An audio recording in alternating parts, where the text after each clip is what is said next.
ஹல்லேலூயா. சங்கீதம் 68ஆம் அதிகாரம் 21 முதல் 35 வசனங்கள் வரை மாறி மாறி வாசிக்கலாம். மெய்யாகவே தேவன் தம்முடைய சத்துருக்களின் சிரசையும் தன் அக்கிரமங்களில் துணிந்து நடக்கிறனுடைய மயிருள்ள உச்சந்தலையையும் உடைப்பார். கொல்லாதபடி இரத்தத்தில் பதிபடியாகும், உன் நாய்களின் நாவதை நக்கும்படியாகவும் என்னுடைய ஜனத்தை பாசானதில் திரும்ப அழைத்து வருவேன், அதை சமுத்திர ஆழங்களில் இருந்தும் திரும்ப அழைத்து வருவேன் என்று ஆண்டவர் சொன்னார். தேவனே அவனுடைய நடைகளை கண்டார்கள், என் தேவனும் என் ராஜாவும் பரிசுத்த ஸ்தலத்தில் நடந்து வருகிற நடையை கண்டார்கள். முன்னாக பாடுகிறவர்களும் பின்னாக வீணைகளை வாசிக்கிறவர்களும் சுற்றிலும் தம்புரு வாசிக்கிற கன்னிகளும் நடந்தார்கள்.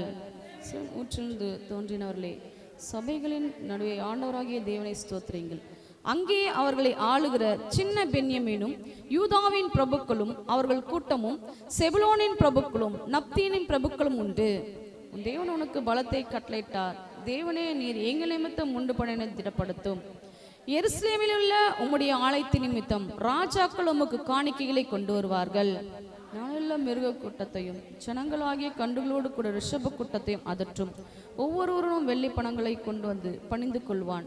யுத்தங்களில் பிரியப்படுகிற ஜனங்களை சிதறடிப்பார். பிரபுக்கள் எகிப்திலிருந்து வருவார்கள். எத்தியோப்பியா தேவனை நோக்கி கையடிக்க திவிரிக்கும்.